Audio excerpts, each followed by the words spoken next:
Ada orang ngasih ke orang lain, ke seseorang. Setelah dihibahkan, setahun kemudian dia berpikir pengen diambil lagi, dan diambil lagi, dan hukumnya boleh.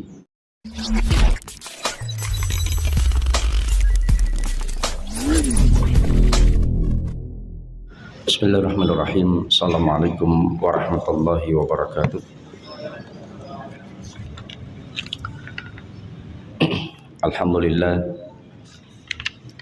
Alhamdulillahilladzi bi ni'matihi tatimmus shalihat wa bi fadlihi tatanazzalul khairat wal barakat wa bi taufiqihi tatahaqqaqul maqasid wal ghayat alladzi hadana li hada wa ma kunna linahtadiya laula an hadanallah. Asyhadu an la ilaha illallah wahdahu la syarika lah wa asyhadu anna Muhammadan abduhu wa rasuluh la nabiyya wa la rasula ba'da. Allahumma salli wa sallim wa barik ala sayyidina wa habibina wa uswatina wa qudwatina wa qurrati a'yunina Muhammadin sallallahu alaihi wasallam wa ala alihi wa ashabihi ajma'ina, amma ba'd. Ma'asyiral muslimin rahiman wal muslimat rahimani wa rahimakumullah. Alhamdulillah, tidak terasa kita sudah mendekati di 10 hari terakhir di bulan Ramadan. Mudah-mudahan kita semuanya diberikan oleh Allah Subhanahu wa taala taufik untuk senantiasa meningkatkan amal soleh kita di bulan Ramadan, terutama di 10 hari yang terakhir. Berkata Syekh Muhammad Ibn Shalih Al-Utsaimin rahimahullah ta'ala, bahwa sesungguhnya bulan Ramadan yang memiliki nilai keutamaan paling besar itu adalah waktu-waktu di akhir, terutama di 10 hari yang terakhir. Begitu pula yaumul Jum'ah, maka waktu yang paling afdal, waktu yang paling mustajab di setiap hari Jumat itu adalah waktu ba'da asar hingga terbenam matahari. Maka oleh karena itulah waktu-waktu yang terbaik. Kenapa Allah Subhanahu wa taala memberikan waktu-waktu yang terbaik itu di akhir? Kata para ulama, ini ijtihad mereka, bahwa manusia itu ketika melakukan amal soleh, kalau sudah menjadi rutinitas, kalau sudah dilakukan dalam waktu yang lama, biasanya lama-kelamaan futur atau malas, atau mungkin merasa bosan. Mungkin di awal Ramadan kita bisa melihat masjid-masjid Allah itu begitu panitianya bingung mencari karpet tambahan. Tapi kalau sudah masuk 10 paruh yang kedua, karpetnya mulai digulung, karena di dalam masjid sudah mampu menampung jamaah. Dan 10 hari yang terakhir baru kemudian soft kembali seperti di luar bulan Ramadan, karena sudah pindah ke tempat-tempat lain. Ada yang ikut lomba catur. Di mana lomba caturnya? Ada kan di Solo ya? Oh, enggak tahu. Saya juga dapat berita saja. Maka macam-macam ya, itulah kondisi, sehingga kata Syekh Utsaimin, Allah Subhanahu wa taala berikan nilai yang lebih di waktu-waktu akhir agar kaum muslimin, agar hamba-hamba Allah itu lebih bersemangat ketika menjelang akhir. Maka kata Aisyah radhiyallahu taala anha, bahwa sesungguhnya Rasulullah di 10 hari terakhir itu mengetatkan ikat pinggangnya, artinya betul-betul memfokuskan untuk ibadah. Maka ada syariat namanya i'tikaf. Yang i'tikaf ini merupakan satu bentuk ibadah yang memutus seluruh hubungan dengan makhluk dan hanya menyambung hubungan dengan Khalik. Ini disebut dengan i'tikaf. Berusaha untuk bagaimana meminimalisir hubungan dengan makhluk dan memaksimalkan hubungan kita dengan Rabb kita, yaitu Allah Subhanahu wa taala, dengan i'tikaf. Bahkan Rasulullah SAW ketika i'tikaf di masjid, saking ingin betul-betul berkhalwat kepada Allah, itu sampai bikin kemah-kemahan di dalam masjid. Supaya apa? Supaya betul-betul fokus bermunajat, berzikir, qiraatul Quran, berdoa, beribadah, betul-betul fokus kepada Allah Subhanahu wa taala. Tapi ini kadang-kadang iktikaf tapi seperti bikin grup warung kopi di masjid. Ya. Sambil ngopi, ngobrol-ngobrol, gimana kopinya enak, kopimu apa? Ini ngobrol lama ngobrol ya, di masjid. Tapi niatnya iktikaf, tapi ngobrol, tanya jawab dan sebagainya. Ya. Kemudian bercakap-cakap yang nggak diperlukan sebetulnya. Mereka harusnya itu fokus untuk beribadah kepada Allah Subhanahu wa taala. Meskipun pernah Rasulullah bercakap-cakap ketika i'tikaf dengan Sofia, ya, bahkan ketika larut malam kemudian mengantar Sofia pulang, ya. Tapi balik lagi ke masjid karena ada sesuatu yang darurat, tidak membiarkan istri pulang sendirian di waktu malam hari, ya.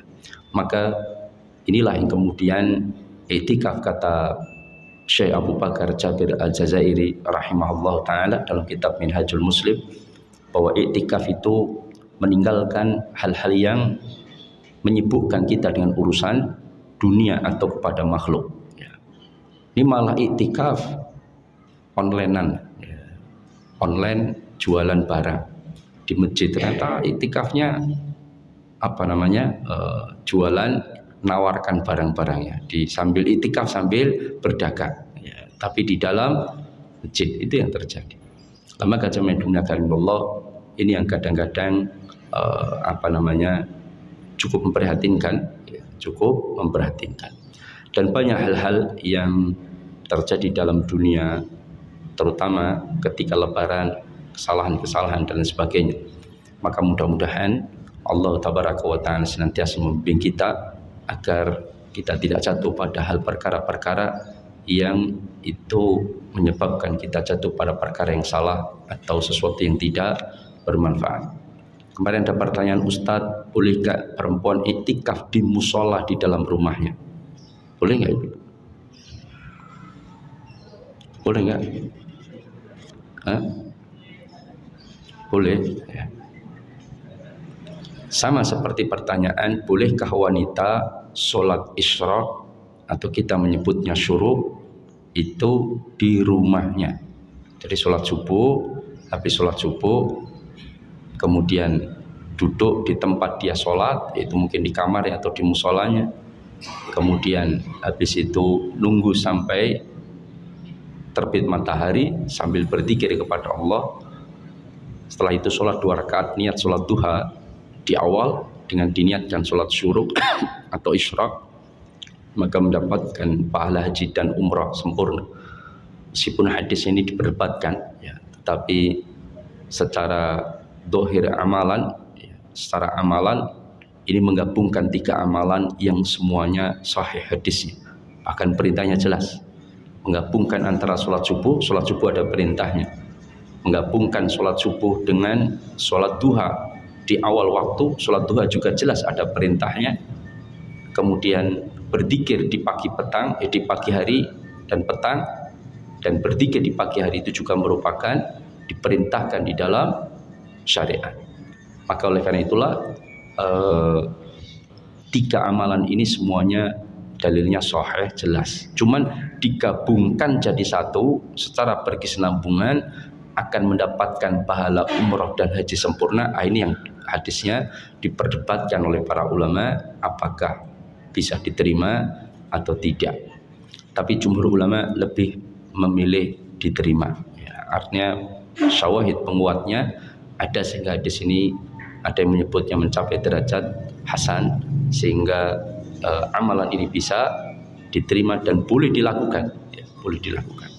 Andai kan tidak mendapatkan pahala haji dan umrah sempurna, misalkan hadisnya ternyata tidak diterima, kan juga melakukan sholat subuh diperintahkan, zikir pagi hari diperintahkan, sholat duha di awal waktu juga diperintahkan, maka juga tidak ada masalah. Ada pertanyaan dulu? Kenapa? Oh, perempuan. Apakah perempuan dibolehkan iktikaf di rumahnya atau sholat syuruk di rumahnya? Pertama, kalau sholat syuruk, isyraq, sebagian ulama memang membolehkan bagi kaum wanita, khusus kaum wanita. Meskipun pendapat yang lebih kuat itu adalah tetap sholat isyraq itu dilakukan di masjid. Tapi sebagian ulama membolehkan wanita sholat isyraq itu di rumah. Nah, sedangkan iktikaf ini ada juga ulama yang berpendapat demikian, tetapi dilemahkan oleh jumhur ulama bahwa yang tepat adalah iktikaf itu hanya di masjid. Wala tubashiruhunna wa antum akifuna fil masajid. Jangan kalian menyentuh atau berhubungan dengan syahwat kepada wanita-wanita kalian sedangkan kalian sedang iktikaf berada di masjid. Artinya ulama sepakat mayoritas bahwa iktikaf itu ya dikerjakan di masjid. Mau masjid besar mau masjid kecil, yang penting masjid yang digunakan sholat 5 waktu. Masjid yang digunakan sholat 5 waktu. Nah, ini tempat iktikaf. Semakin masjid itu makmur, misalkan masjid itu ternyata juga digunakan sholat Jumat, bahkan dia masjid jami yang mengumpulkan masjid-masjid kecil untuk digabungkan sholat Jumat dalam tempat yang satu dari berbagai masjid, maka masjid itu untuk iktikaf semakin lebih afdal. Ini pendapat banyak para ulama. Meskipun ya boleh-boleh saja ada masjid sepi enak, bisa menyendiri kan begitu kan, kadang-kadang mencari yang begitu. Karena kalau masjidnya rame, apalagi dia dikenal banyak orang, di masjid iktikaf malah ditekoni terus, ya tidak, ya Ustadz gimana Ustadz ini gini Ustadz saya itu punya masalah ini, kita mau iktikaf atau mau tanya jawab kan gitu kan, ya maka ini yang kadang-kadang kurang diperhatikan. Ya boleh-boleh saja ketika iktikaf mendengarkan kajian, boleh, tidak ada masalah, tetapi lebih fokuskan untuk berhalwat kepada Allah tabaraka wa ta'ala. Maka pendapat yang rajih, iktikaf tetap hanya berada di masjid, ya, yang digunakan untuk sholat 5 waktu. Mau ruangan manapun, ya, mau ruangan kalau ini ada ruang di depan itu ya, tapi masih dalam masjid, boleh untuk iktikaf. Di serambi sana luar boleh iktikaf, karena itu juga bagian dari masjid. Mau di dalam, ini yang paling utama. Ya, yang paling utama adalah di dalam ruangan masjid. Ya. Ini karena yang biasa digunakan untuk sholat adalah bagian tengah. Luar serambi itu kalau meluber aja kadang-kadang ya. Wallahu ta'ala. Ini tentang iktikaf yang minimal kalau menurut mazhab Maliki aqallu yauman wa lailah, sehari semalam. Sehari saja tidak bisa disebut iktikaf. Semalam saja juga tidak bisa disebut iktikaf. Sehari itu setelah terbit, sebelum terbit matahari atau sebelum subuh sudah masuk masjid. Nanti keluar maghrib itu namanya sehari. Kalau semalam berarti sebelum maghrib sudah masuk ke dalam masjid, maka keluar subuh itu namanya semalam. Ya. Tapi jangan kemudian adzan subuh keluar. Ya. Sholat dulu baru keluar. Ya. Artinya itu semalam. Pendapat mazhab Maliki sebagian di antara mereka al-i'tikafu aqallu yauman wa lailah. I'tikaf itu sehari semalam. Ya, enggak bisa semalam atau sehari dok, enggak bisa. Tapi pendapat yang lebih kuat sebagaimana diungkapkan oleh ulama mazhab Hambali, i'tikaf itu minimal sehari atau minimal semalam. Ya. Jadi kalau sehari ya masuknya sebelum subuh, artinya subuh sudah ke masjid, keluarnya maghrib, itu namanya sehari. Itu sudah disebut i'tikaf. Atau semalam, masuk maghrib, keluar subuh, itu namanya semalam. Tapi kalau i'tikaf 10 menit itu belum i'tikaf, ya. Itu leren sejenak, ya. Istirahat sejenak, ya. Ini pendapat yang lebih kuat. Ini tentang i'tikaf. Boleh gak i'tikaf karena rumahnya dekat dengan rumah, pulang ke rumah makan, habis itu balik lagi? Banyak ulama membolehkan selama memang tidak memungkinkan Contoh misalkan di masjid ini kamar mandi cuma 4, sedangkan peserta itikaf 200. Ya. Terus sudah nggak tahan ya atau tidak, sedangkan rumahnya dekat paling 100 meter dari masjid, udah pulang nggak apa-apa. Pulang, buang hajat, segera balik. Tidak terus nonton TV, leyeh-leyeh, itu batal itikafnya. Maka hanya untuk menyelesaikan hajatnya saja kemudian balik. Atau makan, misalkan di masjid nggak disediakan makan misalkan. Ya, maka pulang, tapi yang lebih afdal semua dikerjakan di masjid. Wallahu ta'ala alam. Ini tentang itikaf. Apalagi 10 hari terakhir ini terdapat malam Qadar, ya, atau Lailatul Qadar. Malam Qadar ini jatuh kapan Ibu? Fi ashril awakhir, 10 hari terakhir, terutama di malam-malam ganjil. Al-Quran diturunkan kapan? Kapan Al-Quran? Tanggal berapa? 17 Ramadan. Al-Quran disebutkan dalam Al-Quran disebutkan dalam Al-Quran, itu diturunkan kapan? Malam Qadar. Inna anzalnahu fi Lailatul Qadar. Sesungguhnya aku turunkan Al-Quran itu pada malam Qadar. Terus kita disuruh mencari malam Qadar oleh Rasulullah di kapan? Fi ashril awakhir, 10 hari terakhir, terutama di malam-malam ganjil. Terus Al-Quran turun kapan? Diperingati 17 Ramadan. Terus 17 Ramadan itu 10 hari terakhir atau 10 pertengahan? 10 pertengahan. Silahkan jawab sendiri. Makanya Imam Ahmad Ibnu Hanbal meriwayatkan satu riwayat bahwa Al-Quran diturunkan pada malam ke-25 Ramadan. Dan riwayat ini diterima oleh Imam Ahmad Ibnu Hanbal. Tapi sebagian ulama yang lain seperti madhab Syafi'i lebih condong, kalau nggak salah, pendapat Al-Quran diturunkan malam ke-21 atau 23. Dalam madhab Hambali sebagian berpendapat malam ke-27 atau 25. Ya. Tapi sejauh yang saya tahu, para ulama lebih menguatkan malam ke-25 karena hadisnya ada. Ya. Malam ke-25. Berapa ayat turunnya pada saat malam Qadar? Yang bisa dapat hadiah dari panitia sebuah magicom. Ya. Tapi panitia yang ngasih, bukan saya loh ya. Ya. Berapa ayat turunnya? 5 atau 7? Ya, 6.236 ayat turunnya. Ya. Artinya pada malam Qadar Allah turunkan Al-Quran sekaligus 30 juz, 114 surat, di mana turunnya dari sisi Allah ke Baitul Izzah. Apa itu Baitul Izzah? Langit itu kan ada 7 lapis. Nah, Baitul Izzah itu ada di langit dunia. Ya, jadi lapis yang pertama dari atas kita. Jadi yang paling rendah, langit yang paling rendah itu disebut dengan as-sama'ud dunya, ya, langit dunia. Nah, di langit dunia itu ada satu tempat namanya Baitul Izzah, rumah kemuliaan. Allah turunkan Al-Quran di sana 30 juz sekaligus. Dan ini yang menjelaskan Imam Ibnu Abbas radhiyallahu taala anhuma. Baru dari Baitul Izzah diturunkan kepada Rasulullah secara berangsur-angsur selama 23 tahun. Dari Baitul Izzah ke Rasulullah. Dan tidak harus pada malam Qadar terus turunnya, kan begitu.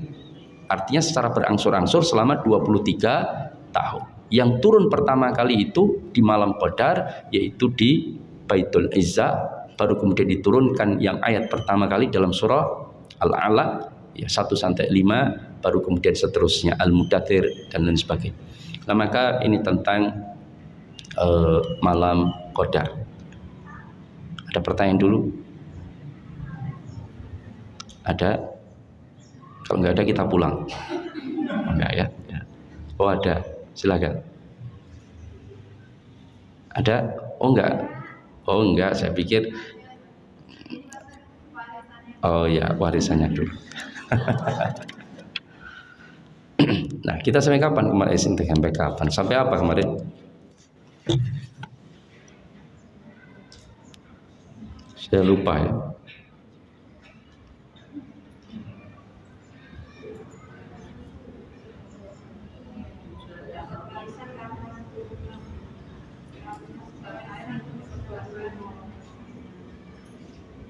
Dapat warisan karena keturunan, baru sampai itu.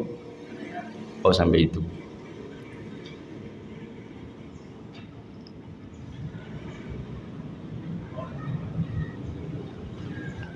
mendapatkan warisan dengan sebab-sebab yang lain. 4 perkara itu sudah ya. Karena mengislamkan, menjadi wasilah masuknya Islam, sudah.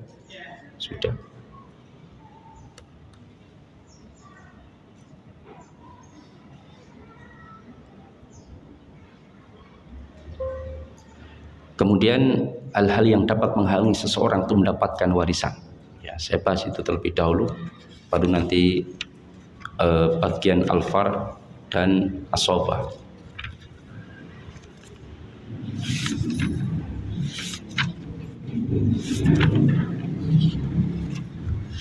Baru kemudian contoh-contoh kasus.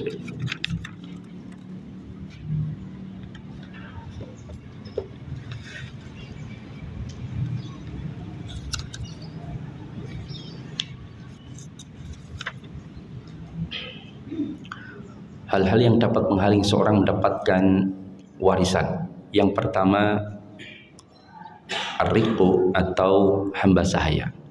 Budak itu menyebabkan dia tidak mendapatkan warisan. Tadinya merdeka, lalu kemudian dijadikan budak. Maka budak ini tidak memiliki kewenangan sendiri, kata Syekh Utsaimin, dan tetapi dia dimiliki dan boleh dijual, bahkan dihibahkan atau diwariskan. Jadi budak itu bisa diwariskan, tapi budak tidak menerima waris. Di dunia ada nggak perbudakan? Masih ada atau tidak? Masih ya, sejauh yang saya tahu masih ya.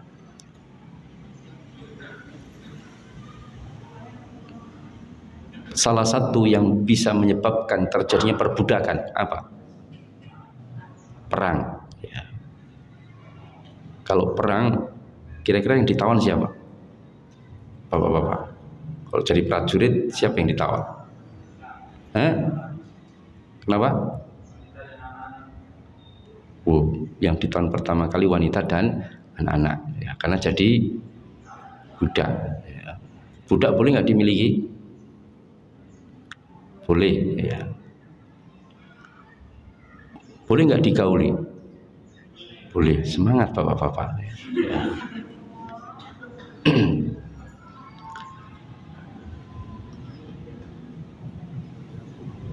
Kemudian Umar bin Khattab radhiyallahu taala anhu menyebutkan, ya, saya mendengar Rasulullah sallallahu alaihi wasallam bersabda, "Wa man ta'a abdan walahu malun famaluhu lilladzi ba'ahu illa ayyashtarita al-mubta'." Barang siapa yang membeli budak, ya, maka sedangkan budak itu memiliki harta, maka harta itu milik siapa? Penjual atau pembeli? Orang jual budak, ternyata budak ini juga kerja, dan harta budak dari kerja itu kan milik tuannya. Tapi kalau tuannya memang diberikan sama dia, udah buat kamu. Karena dia kemudian punya banyak harta. Lalu budak itu dijual. Nah, harta itu milik siapa? Pembeli atau penjual? Siapa? Ya penjual, yang dia jual cuma budaknya saja, ya tidak? Ya, penjual. Kecuali pembeli memberikan persyaratan. Saya beli budaknya tapi sekaligus plus barang-barang yang dia bawa itu. Ya. Tadinya dibeli semuanya, ya maka boleh. Ya. Tetapi secara umum harta budak itu adalah milik majikan atau tuannya.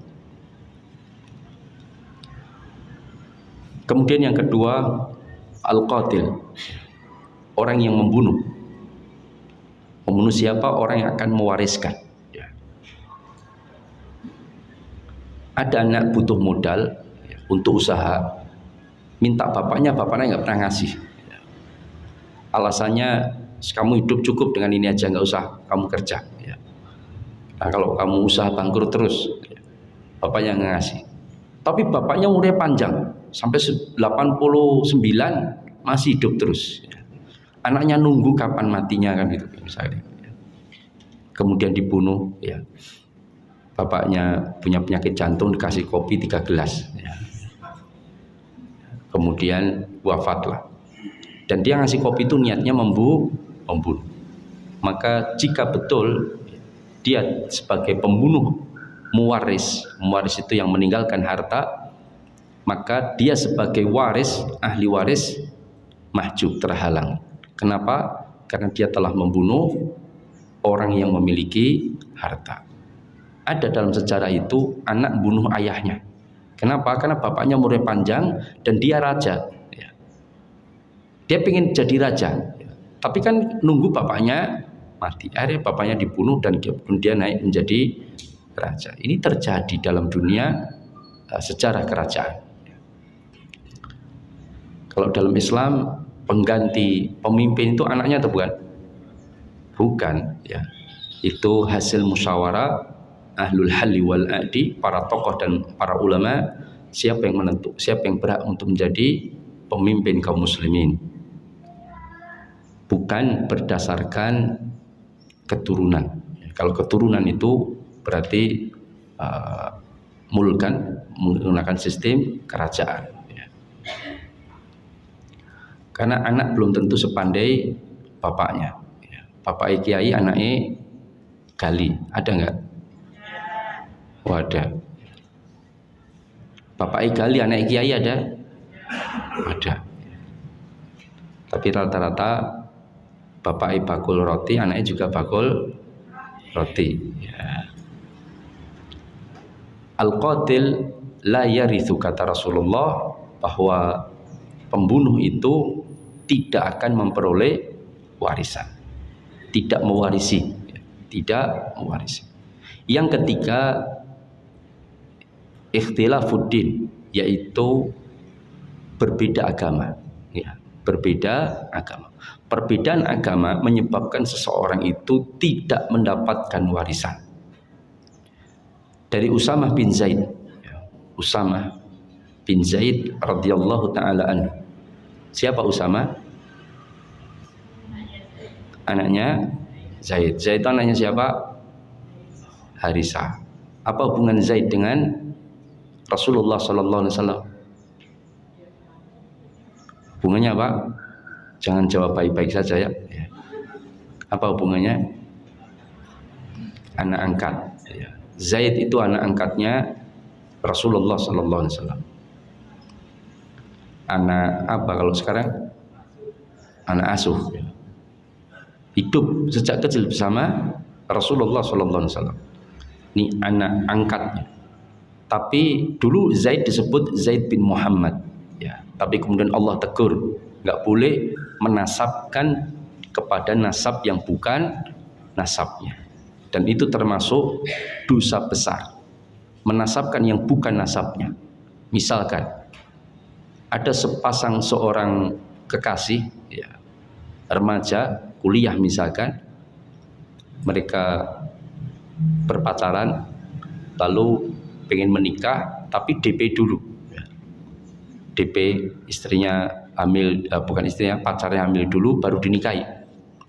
Umur 5 bulan kehamilan kemudian dinikahi. Maka anak ini haram hukumnya dinasabkan kepada bapak biologisnya. Kalau nanti di akte dicatat itu dinasabkan ke bapak biologisnya, ditanya kemana-mana, ini anak siapa? Anaknya si fulan, dia fulanah binti fulan misalkan, maka itu termasuk dosa besar, nggak boleh. Ini salah satu hukuman Allah bagi para pezina, ya. Jadi efeknya tidak hanya orang yang berzina, tetapi anak pun dapat efek, ya. Tapi anak ini harus sabar, dia tidak menanggung dosa orang tuanya, tapi dia menjadi kena dampak dari perbuatan dosa orang tuanya, ya. Kamu anaknya siapa? Si fulan, nggak boleh, ya. Kamu anaknya siapa? Fulana, ya. Loh, berarti kamu kayak Nabi Isa, nggak punya bapak, ya. Beda, sama-sama nggak punya bapak, tapi Nabi Isa betul-betul nggak punya bapak biologis, tapi ini punya bapak biologis, ya. Kalau jawab yang sempurna, dia bapak biologis saya, ya. Paham ya? Tapi kalau jawab itu bapak saya, nasabnya dinasabkan ke bapaknya, ini termasuk dosa besar. Ini salah satu hukuman yang Allah Subhanahu wa taala berikan kepada mereka yang DP dulu sebelum menikah. Kalau menikahnya ketika hamil, sah nggak ibu-ibu? Sah atau tidak? Masa iddah orang hamil itu sampai dia melahirkan. Menikahi wanita yang sedang dalam masa iddah kan tidak boleh. Meskipun ada perselisihan pendapat tentang dinikahi sebelum 3 bulan, ya. 3 bulan usia kandungan. Tapi pendapat yang lebih kuat, hamil mau berapa bulan maka tidak boleh dinikahi dan tidak boleh dinasabkan kepada bapak biologisnya. Meskipun nanti ada pendapat ulama yang dinikahi sebelum kehamilan 3 bulan boleh dinasabkan kepada bapaknya dan bisa mewarisi. Ada yang berpendapat demikian, tadi dilemahkan oleh banyak para ulama. Ini tidak tepat. Yang tepat adalah selama hasil itu bukan hasil resmi tapi hasil ilegal, maka dia tidak boleh dinasabkan kepada bapaknya. Nah, Usama Zaid ini adalah anak angkat Rasulullah. Usama anaknya Zaid, ya. Usama itu salah satu yang paling disesalkan dalam hidup beliau. Apa? Usama itu diangkat jadi panglima umur berapa? Ya, 17-18 tahun, ya. Beliau diangkat menjadi panglima membawahi 3.000 pasukan. Anak-anak muda sekarang umur 18 bisa apa ibu? Mimpin pasukan, apa? Goyang TikTok, ya, luar biasa. Nah, Usama ini yang paling menyesal. Beliau pernah saat perang itu ada pasukan kafir. Itu ketika dia sudah banyak membunuh kaum muslimin, dilihat oleh Usama, dia suka membunuh dari belakang, nggak gentle, ya. Harusnya kan dari depan, ya. Itu suka membunuh dari belakang. Diincar oleh Zaid, diincar oleh Usama. Dan ternyata sebelum diincar oleh Usama, ternyata Sa'ad bin Abi Waqqas pun mengincarnya, ya. Maka kemudian diajak duel oleh Sa'ad bin Abi Waqqas, dan dia pun ketika ada di antara Usama dengan Sa'ad bin Abi Waqqas dan orang tersebut, dan dia sudah tersungkur jatuh mau ditebas lehernya oleh Sa'ad bin Abi Waqqas, lalu dia mengatakan la ilaha illallah Muhammadur Rasulullah. Maka Sa'ad menahan pedangnya, ya, karena dianggap dia telah masuk Islam. Tapi Usama tidak, tebas langsung lehernya, bres, mati. Maka kata Sa'ad bin Abi Waqqas, aku laporkan kepada Rasulullah Sallallahu Alaihi Wasallam, ya. Dan betul sampai sana dipanggil Usama. Usama, kenapa engkau membunuh pada dia sudah mengucapkan la ilaha illallah? Apa kata Usama? Dia pura-pura saja ya Rasulullah. Dia suka membunuh dari belakang, dia membunuh banyak kaum muslimin. Dia pura-pura untuk mencari perlindungan, jelas terlihat dari sikapnya. Maka saya bunuh. Maka kata Rasulullah, kenapa tidak engkau belah dadanya sehingga kamu tahu apa yang ada dalam isi hatinya? Hati-hati wahai Usama, kelak engkau di yaumul qiyamah akan berhadapan dengan pengadilan Allah dan engkau akan mempertanggungjawabkan la ilaha illallahnya orang ini, ya. Maka kalau orang ini mungkin dusta, nah mungkin Usama selamat kan gitu, ya. Tapi kalau tidak kan tapi harus diadili dulu, ya. Makanya sampai Usama mengatakan ini adalah penyesalan yang betul-betul membuat beliau ini gelisah, ya. Kadang ketemu Rasulullah, hati-hati engkau kelak akan bertanggung jawab dengan kalimat la ilaha illallah, ya. Berat. Sekarang kadang-kadang sama muslim aja main tebas, ya tidak, ya. Betul atau tidak, ya. Makanya Utsman ibn Affan, beliau ketika dikepung rumahnya oleh kelompok Khawarij yang jelas mereka secara pasukan itu bughat, ya, keluar dari barisan kepemimpinan Utsman ibn Affan, tetapi beliau tahu yang mengepung itu banyak yang hafal Quran, ya. Bahkan yang membunuh Utsman bin Affan disebutkan dalam surah itu hafal Quran, salah satu di antaranya itu hafal Al-Quran. Begitu pula yang membunuh Ali bin Abi Thalib itu juga hafal Al-Quran. Abdurrahman ibnu Muljam itu hafal Al-Quran. Bahkan ketika mau dieksekusi hukuman mati, apa kata dia? Potong saya hidup-hidup supaya saya mendapatkan pahala yang lebih besar, ya. Mendapatkan pahala yang lebih besar. Karena Ali ini murtad, jadi saya bunuh wajar, ya. Itu sampai seperti itulah pemikiran Khawarij, ya. Nah, berbeda agama ini, kata Rasulullah, la yarithu al-muslimul kafir walal kafirul muslim. Tidak mewarisi seorang muslim dari orang kafir ataupun orang kafir dari orang muslim. Hadis ini kemudian menjadi perdebatan para ulama tentang bagaimana hukumnya orang muslim mewarisi orang kafir. Paham? Kalau orang kafir jelas tidak bisa mewarisi seorang muslim. Itu sepakat ulama. Dia tidak bisa mewarisi. Misalkan bapaknya muslim, anaknya 5, satu kafir karena perempuan misalkan ya. Dia murtad karena perempuan, terus bapaknya meninggal, maka yang kafir ini tidak akan dapat warisan. Ini kalau dalam hukum Islam. Kalau dalam hukum negara ya dapat warisan. Dia tidak akan mendapatkan warisan. Nah sekarang dibalik, bapaknya kafir, anaknya ada yang muslim, 2 orang, bisa nggak dia dapat warisan? Bisa atau tidak? Kenapa bisa? Karena kan hadisnya jelas, la yarithul muslimul kafir walal kafirul muslim. Jelas hadisnya. Bisa enggak? Maka para ulama mengatakan tidak bisa. Seorang muslim mewarisi seorang kafir atau orang kafir mewarisi seorang muslim itu tidak bisa. Tapi ada pendapat yang lain. Sebagian diungkapkan oleh Syekhul Islam Ibnu Taimiyah rahimahullah taala bahwa, dan ini diambil pendapatnya oleh Syekh Abu Malik Kamal bin Said Salim dalam kitabnya Sahih Fiqh Sunnah dalam bab warisan. Beliau menyebutkan bahwa orang muslim bisa mewarisi hartanya orang kafir. Sebab kenapa? Karena kalau tidak dia mewarisi, nanti dikhawatirkan hartanya akan jatuh ke anak-anak yang kafir saja, atau akan jatuh ke yang lain, misalkan untuk disumbangkan ke yayasan mereka atau untuk misionaris mereka misalkan. Maka hal ini akan membuat kemadharatan terhadap kaum muslimin, sehingga tidak mengapa dia mewarisi orang kafir. Hanya saja pendapat pertengahan sebetulnya tidak mewarisi, tetapi boleh mendapatkan bagian harta yang ditinggalkan oleh orang yang meninggal dari kalangan orang-orang kafir. Artinya dia tidak mendapatkan warisan dengan jatah aturan tertentu, tidak, tetapi dia boleh menerima dari harta warisan tersebut sebagai pemberian, tapi bukan dengan ilmu faraid. Paham?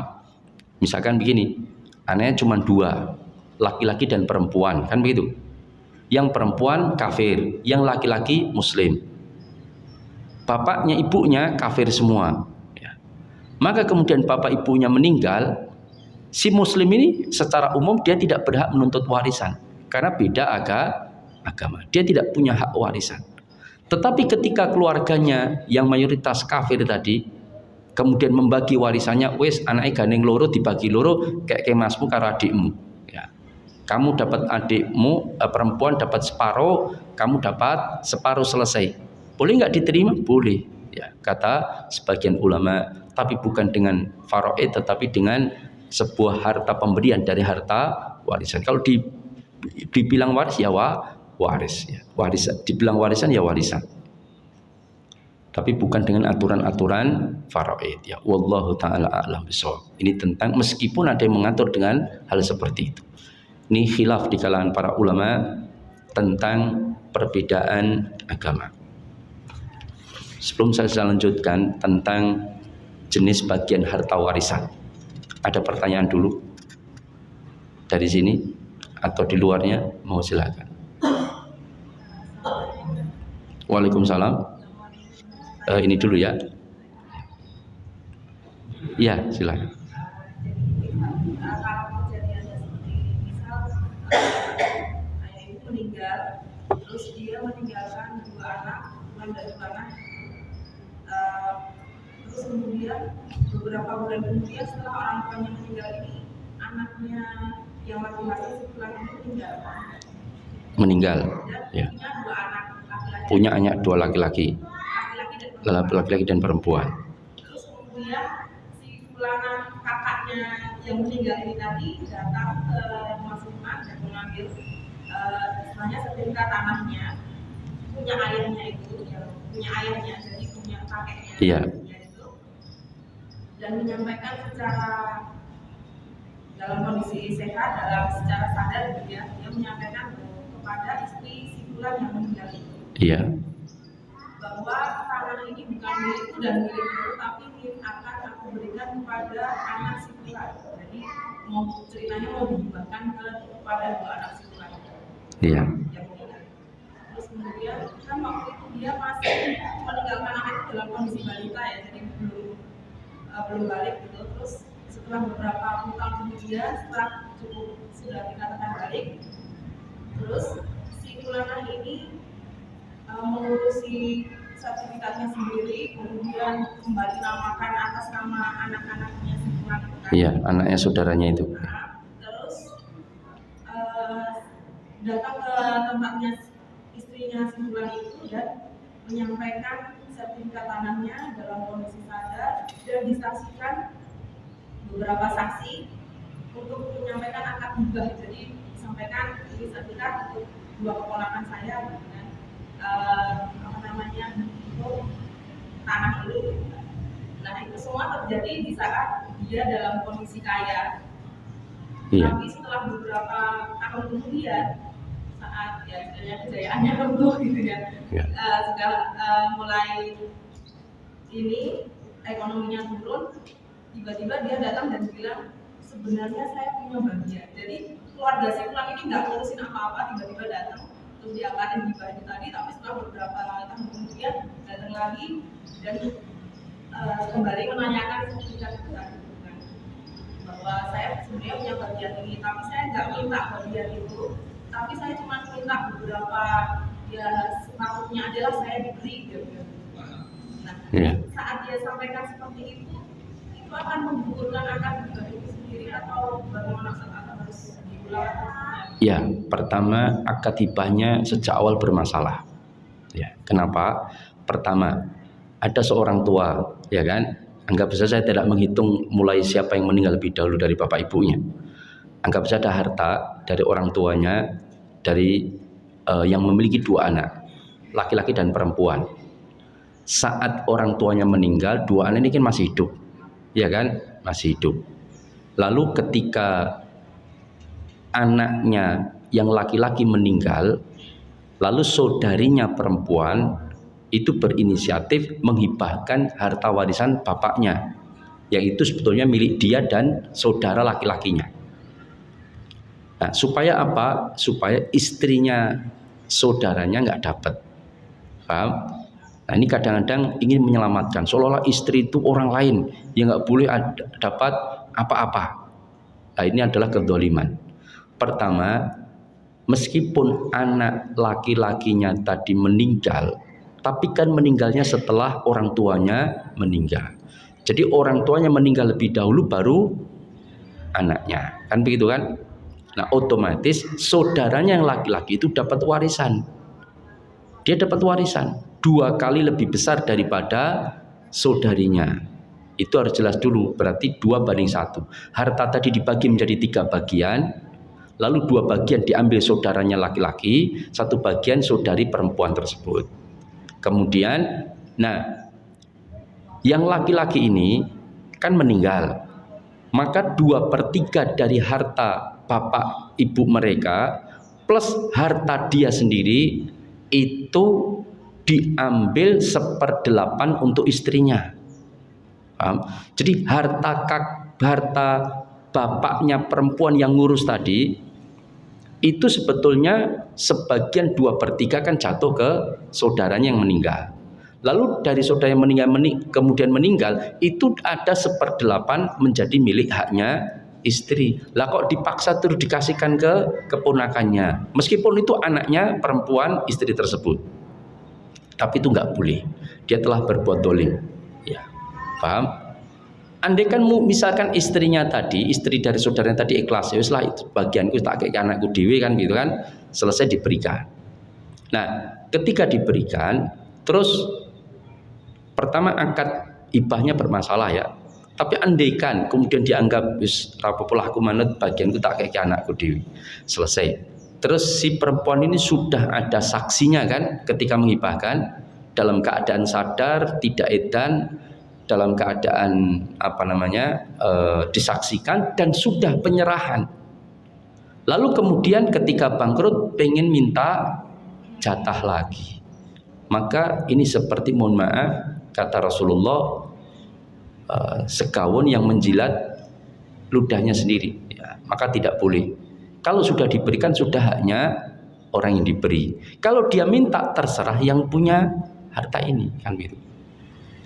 Dia mau ngasih atau tidak, ya. Ini biasanya sama budenya wedi ya, biasanya ngasih ya, biasanya. Maka dia mau membatalkan ya nggak bisa, karena sudah dihibahkan. Kalau dia maksa untuk mengambilnya berarti kedzaliman. Dia mengambil yang bukan haknya karena sudah diserahkan. Yang satu-satunya yang boleh mengambil lagi hibah yang diberikan tanpa izinnya pun itu siapa? Istri. Ada orang ngasih ke orang lain, ke seseorang. Setelah dihibahkan, setahun kemudian dia berpikir pengen diambil lagi. Dan diambil lagi, dan hukumnya boleh. Siapa orang ini? Kepada siapa diambil harta yang telah pernah diberikan? Siapa? Ya, bapak. Bapak kepada anak, hanya kepada anak loh ya, bukan kepada istri. Bapak kepada anak, hibah apapun yang telah diberikan itu mau diambil lagi tanpa persetujuan anak, paham? Itu boleh. Ini disebutkan oleh Syekh Utsaimin juga dalam kitab beliau, tapi bukan kitab warisan, kitab hibah. Beliau menulis satu kitab namanya, sebenarnya yang menyusun adalah murid-muridnya. Beliau tinggal mengoreksi apakah sudah benar atau tidak. Nah, hibah, kata beliau, satu-satunya yang berhak untuk mengambil kembali, menarik hibah kembali itu adalah bapak. Ini disandarkan pada hadis di mana ada seorang bapak yang sudah tua renta, lalu kemudian datang ke rumah anaknya, ngambil makanannya, mengambil sebagian hartanya. Ternyata oleh anaknya dilaporkan sama Rasulullah, dia nyolong hartanya. Paham? Maka dipanggil bapaknya, panggil bapakmu, panggil. Betulkah kamu ngambil harta anakmu? Maka bapak tadi mengatakan, betul ya Rasulullah. Kenapa engkau ngambil harta anakmu? Apa kata orang itu? Ya Rasulullah, ketika saya muda, ketika saya perkasa, seluruh kerjaan saya semua untuk membahagiakan anak saya. Saya modali dia usaha, semuanya saya serahkan sama dia untuk kebahagiaan dia. Saya bekerja, tapi ketika giliran saya tua, dia kerja, dia tidak memperhatikan kehidupan saya. Sehingga kadang-kadang hidup saya susah. Sedangkan dia kaya raya, dia susah untuk memberikan hartanya kepada saya. Padahal saya tidak pernah pelit terhadap anak saya. Maka itu alasan saya Rasulullah, saya mengambil tanpa izinnya. Maka Rasulullah mengatakan kepada pemuda tadi, wahai fulan, anta wa maluka li abika. Engkau dan seluruh hartamu milik bapakmu. Kalau ibu ngambil harta anak tanpa izin, misalkan ibu sudah ngasih toko ya, habis itu nak rasido tak cukup meneh, boleh nggak? Azan anak tidak mengizinkan, enggak mau bu, enggak mau diambil lagi. Boleh nggak ibu maksa untuk mengambil? Boleh nggak? Jumhur ulama sejauh yang saya tahu tidak membolehkan. Yang boleh itu hanya ayah, karena teks hadisnya anta wa maluka li abika, kecuali milik kedua orang tuamu, lah itu baru ibu boleh. Tapi ibu jangan khawatir, jenengan bisa lewat jalur suami, ya tidak? Ya. Loh ya atau tidak? Ya, bilang sama mas, nanti malam kita kasih yang spesial, tapi mintakan apa yang telah sudah diberikan sama anak saya. Ya. Maka dimintakan sama suami bisa, anak enggak terima tetap boleh, itu haknya ayah, dia boleh mengambil harta anaknya. Tapi jangan kemudian menerapkannya salah tempat ya. Terus celengannya anaknya dijikui, nah itu enggak benar ya. Itu nanti mendidik anak menjadi bapaknya nyolong kan gitu kan, jadi masalah ya. Makanya sampaikan ke anak ya. Karena mungkin anak-anak nggak paham tentang masalah itu, kecuali dia sudah dewasa, dia tahu bahwa harta. Maka anak kalau perlu, Pak, kalau butuh duit itu dompet saya di situ, ngambil nggak apa-apa. Tapi bukan berarti terus, nak kamu gajimu store ke bapak semua. Nah, itu juga ya bisa dolim bapak kepada anak. Ya tidak sampai seperti itu. Artinya ini hadis berkaitan dengan bahwa seluruh harta anak itu memang orang tuanya punya hak di sana. Ya. Artinya berhak untuk mengambil harta anaknya. Ya. Maka praktek tadi kasusnya, pertama kesalahan dia sendiri, yang kemudian kalau nanti istrinya tadi itu tidak rela, ya hibahnya nggak sah. Ya. Hibahnya tidak sah. Yang sah adalah hibah dari dirinya saja ke keponakannya. Lalu kemudian ditarik kembali, nah itu yang kemudian butuh kerelaan dari orang itu. Dan tidak layak seorang muslim yang sudah memberikan lalu ditarik kembali, nggak boleh secara hukumnya. Ya. Tetapi keponakan yang tahu budenya bangkrut misalkan ya, maka nasihati dia, bude saya tahu jenengan bangkrut dan nggak usah minta apa yang sudah jenengan berikan, saya akan ngasih secara pribadi. Udah selesai masalahnya. Istilahnya memberikan bantuan ya sebagai hubungan, karena menjaga hubungan kekerabatan itu lebih diutamakan dari sekedar mendapatkan harta.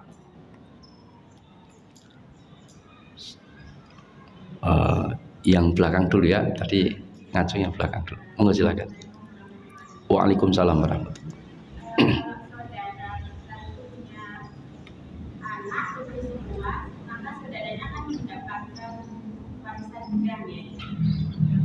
Saudaranya ya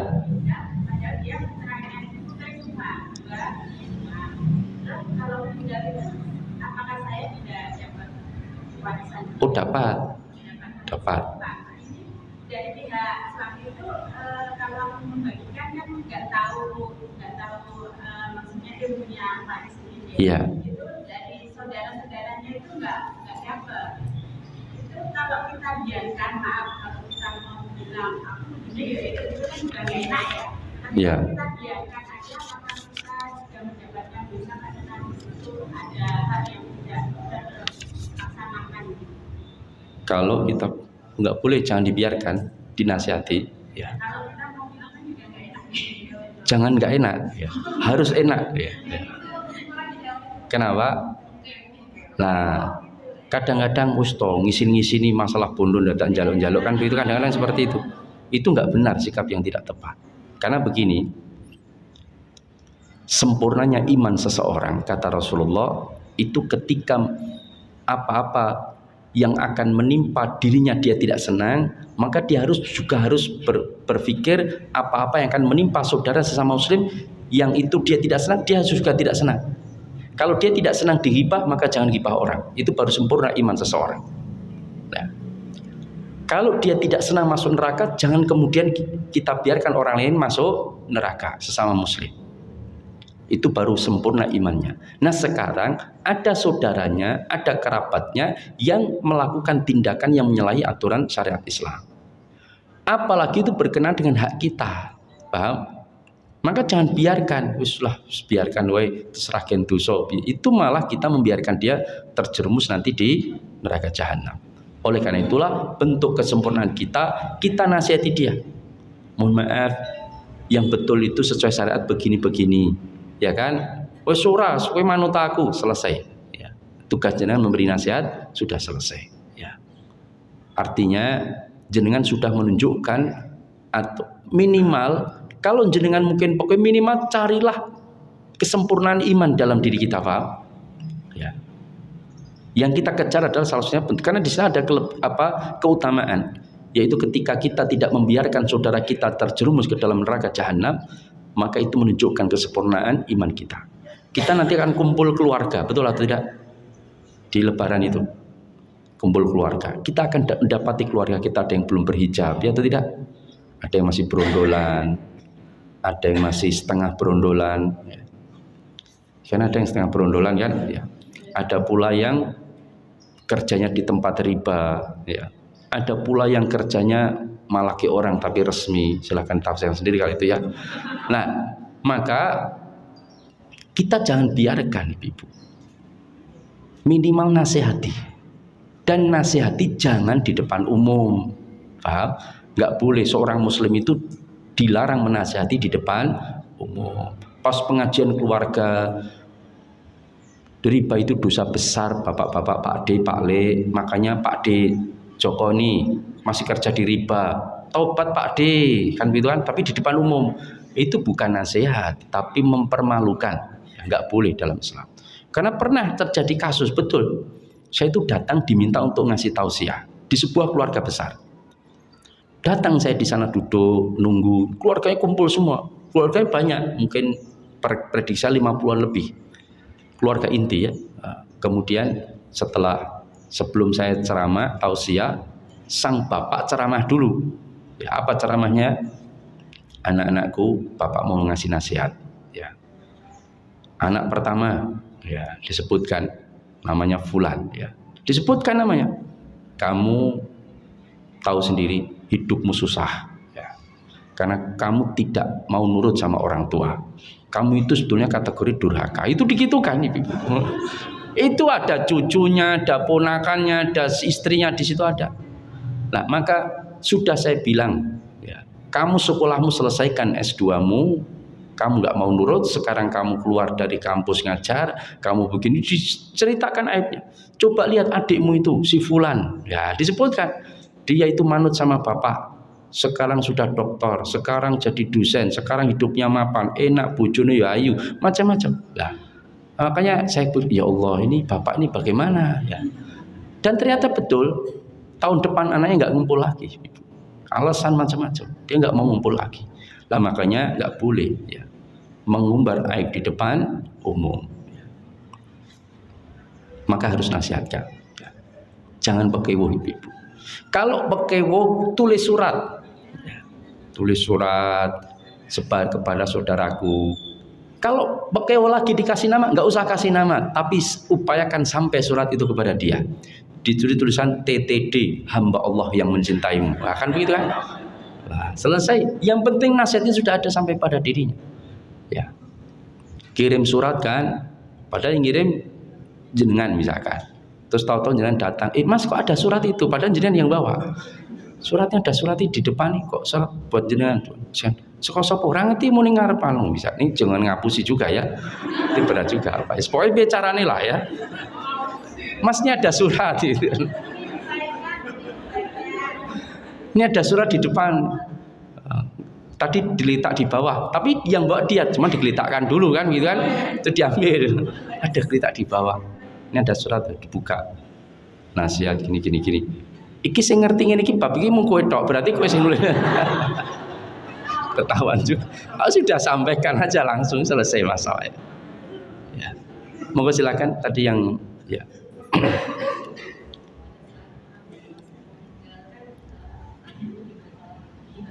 Dihibahkan. Ya.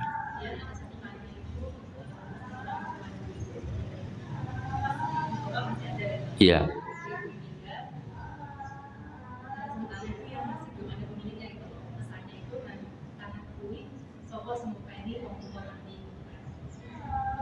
Oh, tanah itu menjadi haknya siapa yang ngopeni orang tua. Ya. Yang meninggal ibunya dulu.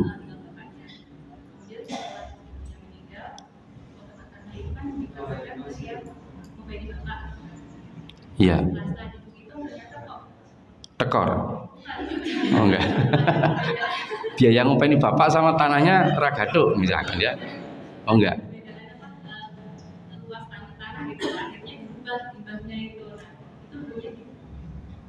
Sebentar, yang dirubah hibah apa? Tanah itu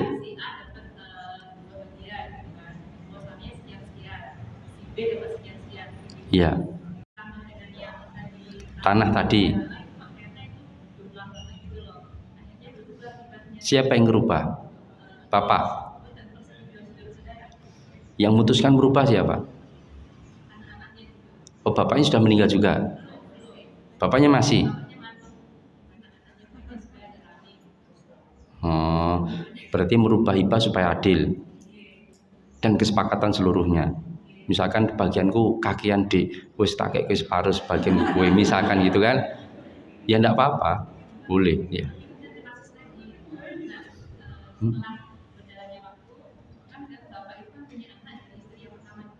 Oh iya.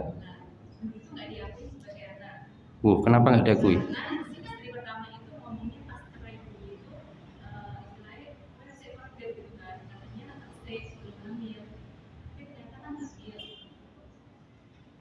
Oh, ternyata hamil.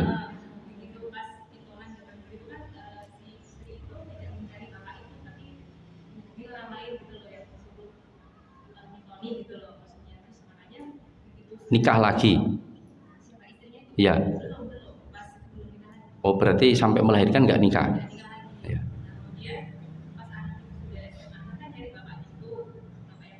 Iya. Lah wajahnya mirip nggak? Hah? Mirip. Oh, mirip.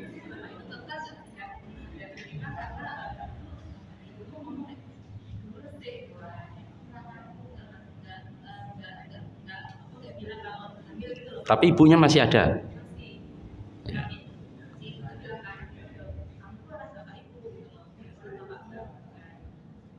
Ya.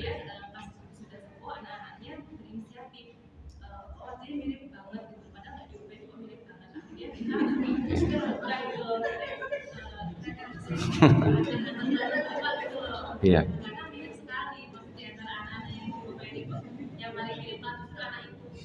Oh, yang paling mirip malah itu. Yang lain malah diragukan. Enggak ya. Iya. Iya. Iya. Ya. Pertama, ini biasanya terjadi kasus seperti itu karena terjadi talak bid'ah. Talak bid'ah. Talak bid'ah itu begini. Dalam mentalak itu kan nggak boleh mentalak istri pada saat istri hamil, ya kan? Ya, itu yang pertama. Yang kedua, tidak boleh mentalak istri pada saat istri datang bulan. Yang ketiga, dia harus tunggu sampai dia bersih. Lah ya, kan minta cerai 1000 kali kalau suaminya diam aja kan nggak akan cerai kan? Ya.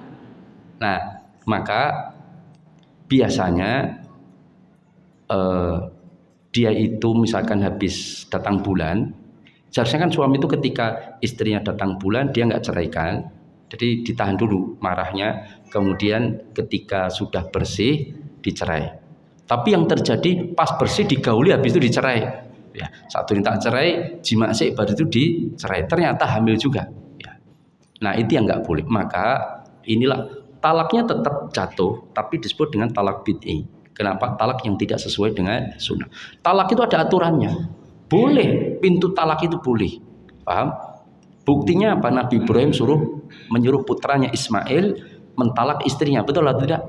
Kalau itu dimurkai oleh Allah, nggak mungkin Nabi Ibrahim menyuruh Ismail untuk mentalak istrinya. Makanya hadis tentang sesuatu yang halal tapi dibenci oleh Allah itu diperdebatkan oleh para ulama. Ada yang mendhaifkan hadis itu. Memang secara umumnya Allah tidak menyukai talak. Artinya dalam konteks secara umum ya. Tapi ada hal-hal khusus yang memang justru diperintahkan untuk talak. Misalkan suaminya murtad wajib diceraikan kan gitu. Nah maka kalau kasus itu terjadi keluarga tadi seharusnya kalau memang ada pengakuan dari mantan istrinya, apalagi mirip banget kan gitu kan, ya ada secara bukti kenyataan hakikat itu yo hidungnya podo, meripati podo, perjalanannya sama, itu kemungkinan besar anaknya, apalagi dia tidak menikah lagi kan, tidak. Lah maka disinilah bapak seharusnya berbuat adil. Kalau memang ternyata itu anaknya, maka dia lebih mencari keselamatan. Dia kan bisa mengambil haknya anak-anak yang sudah diberikan. Maka diambillah bagian yang tadi sudah dibagikan untuk anaknya yang belum dapat hibah tadi. Dan ini dikelongi sekian, kasihkan anak yang terlupakan. kasih dia bagiannya. Supaya ya kalau dia anak kandungnya bisa dibuktikan jelas atau pengakuan atau dia nerima juga, maka ya hendaknya memberikannya juga secara adil. Kan bapak punya kemampuan untuk mengambil kembali hibah. Jadi intinya begini, bapak ini harus menyelamatkan dirinya sendiri. Karena orang tua yang tidak adil terhadap anak itu pun juga akan diadili oleh Allah Subhanahu wa taala. Ya. Ini anak sing bagus dhewe rupane kaya bapake dikasih lebih banyak, itu enggak adil. Ya. Maka harus semuanya adil. Ya. Artinya adil itu ya pertama sesuai dengan kebutuhan. Kalau anak TK dengan kuliah ya tentunya sesuai dengan kebutuhan, nggak mungkin disamakan. Tapi kalau rumah, tanah, semua butuh rumah dan tanah, maka nilainya diupayakan sama. Ya.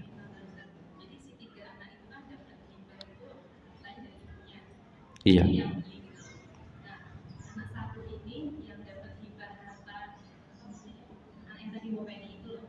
Oh, itu harta milik ibunya. Harta ibu. Iya. Yang punya bapak. Harta ibu kan sudah dikasihkan anak. Kan begitu. Anak 3. Terus yang ngopeni dapat hibah dari bapak. Tanahnya bapak. Terus tanahnya bapak, ternyata bapak punya anak lain yang terlupakan.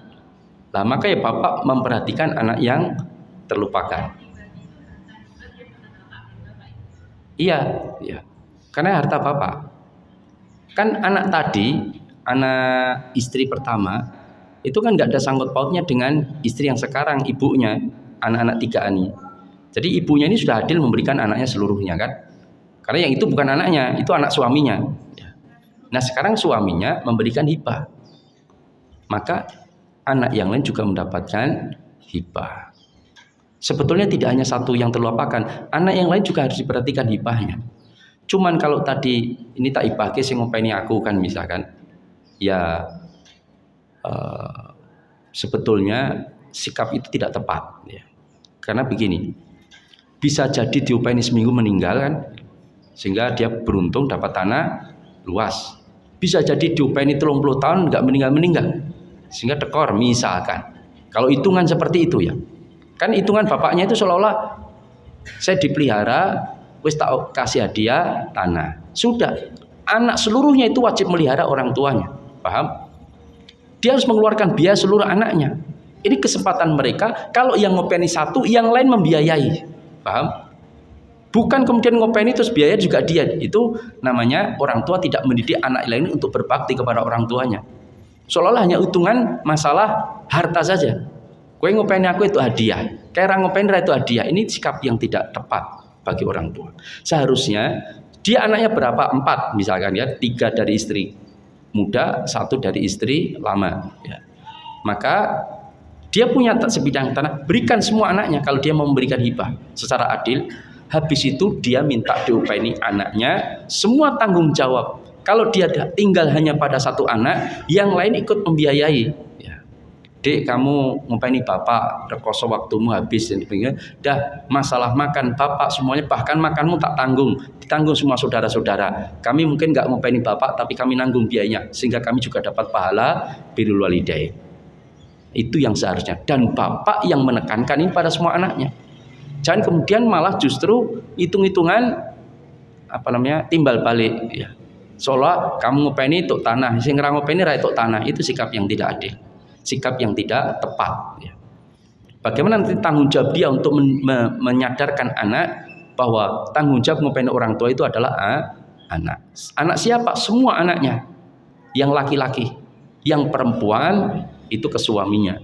Tapi dia tetap punya tanggung jawab birrul walidain. Maka mintalah izin suami untuk ikut memelihara orang tuanya. Dan hendaknya suami yang soleh tidak membiarkan istrinya kehilangan ke pintu surga berupa birrul walidain. Wallahu ta'ala a'lam. Sudah jam 8 lebih ya. Cukup atau ada yang lain? Oh, monggo silakan.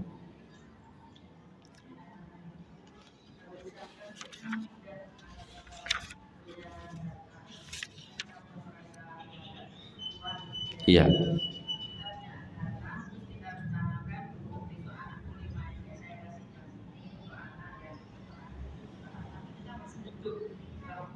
Iya.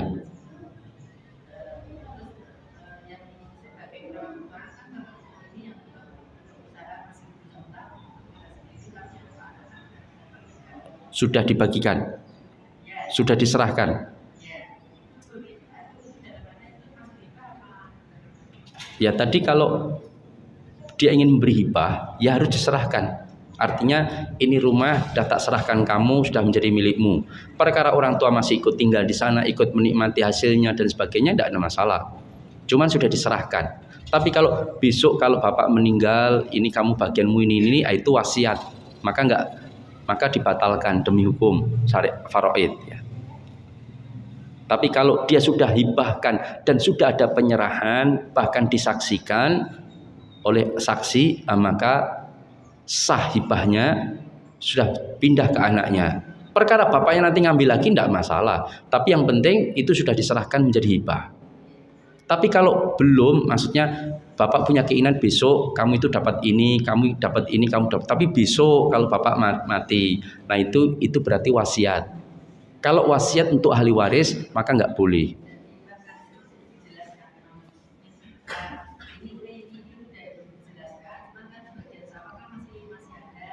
Iya. Iya, dan sudah diserahkan. Sudah. Berarti hibah. Yang jadi pertanyaan?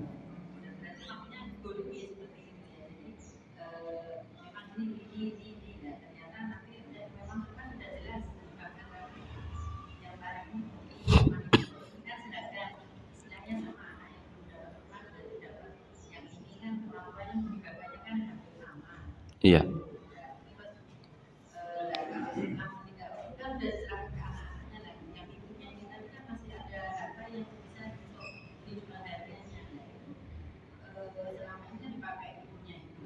Iya.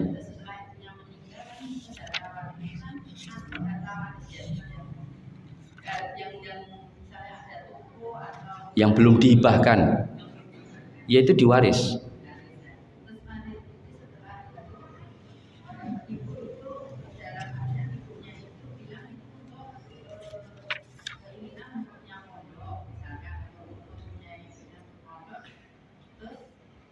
Diwakafkan.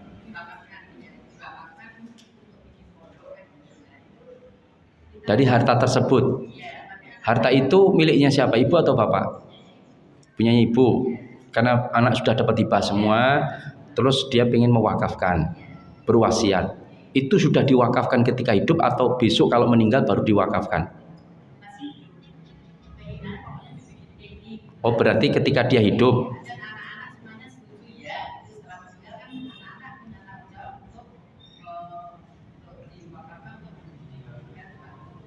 Nah, artinya berarti diserahkannya ketika hidup wakaf tersebut. Ya boleh. Ya nggak boleh itu besok sebab ibu punya keinginan harta tanah ini besok diwakafkan. Tapi besok kalau mati, maka berarti wasiat. Dan wasiat hanya boleh tidak boleh lebih dari 1/3 masih hidup. Ya. Dan aneh setuju semuanya. Bagaimana jika orang tua berwasiat melebihi dari 1/3? Misalkan besok ibu kalau mati seperti setengah harta ibu diwakafkan ke pondok pesantren, ya anak-anak kemudian setuju. Setelah atau dia anak-anak nggak tahu dia menulis surat, bolehkah wasiat ini dijalankan? Boleh nggak ibu? Setengah hartanya, boleh nggak wasiat ini dijalankan? Ya. Pertama, wasiat yang boleh itu adalah tidak lebih dari 1/3, kan begitu? Karena yang lain 2/3 itu haknya para ahli waris. Nah, tapi kalau orang tua berwasiat seperti itu, yang dijalankan 1/3. Cuman jika ada ahli waris seluruhnya sepakat, paham? Anak-anaknya mungkin kalau ada paman yang dapat warisan mereka sepakat, wis bagian sebetulnya setengah itu kelebihan berapa kalau dari setengah 1/3? Pokoknya selisihnya itu ada bagian kita wis kita wujudkan keinginan ibumu diwakafkan setengahnya. Paham? Boleh. Paham ya? Kenapa? Karena yang menjalankan itu pemilik selisih tadi setengah ke sepertiga. Paham? Tapi kalau anak-anaknya enggak, hanya boleh sepertiga, sudah sepertiga saja yang dijalankan. Ya. Dan hendaknya orang tua ya tidak membuat wasiat lebih dari sepertiga. Tapi kalau misalkan terlanjur terus anaknya pengen, sudah tidak apa-apa, biar kalau perlu wakafkan semua untuk atas nama ibu ya tidak masalah. Berarti hadiah dari anak-anak, hak mereka diwakafkan atas nama orang tua dan sampai pulang dari sini nanti wakafkan rumahnya, motornya untuk orang tuanya. Setuju? Cukup? Ada yang lain? Cukup ya? Jenis bagian harta warisan ini belum, tapi sudah 8:30 ya. Ini banyak ceritanya tadi ya. Kenapa? Ini terakhir kan? Ya. Setelah Lebaran. Ya, karena 10 hari terakhir kita fokus untuk ibadah nih. Maka insya Allah mudah-mudahan sebenarnya secara pengantar kita cukup ya. Secara pengantar cukup. Tapi kalau mau mendetail itu tidak mungkin faraid diterangkan seperti ini ya. Dia harus menggunakan layar karena saya harus menampilkan bagan-bagan, menampilkan contoh-contoh kasus, itu harus ada. Kalau enggak papan tulis minimal. Tapi kalau tanpa layar, tanpa papan tulis, enggak mungkin jenengan memahami dengan bayangan di kepala tulisan 1/6 nanti begini, nanti di aulnya bagaimana perhitungannya, itu susah ya. Kecuali tingkat kejeniusannya di atas rata-rata ya. Mungkin ya kalau itu memungkinkan. Kenapa? Ya enggak apa-apa ya. Demikian dari saya, kurang punya mohon maaf. Aku qouli hadza wa astaghfirullah li wa lakum innahu wal ghafurur rahim. Assalamualaikum warahmatullahi wabarakatuh.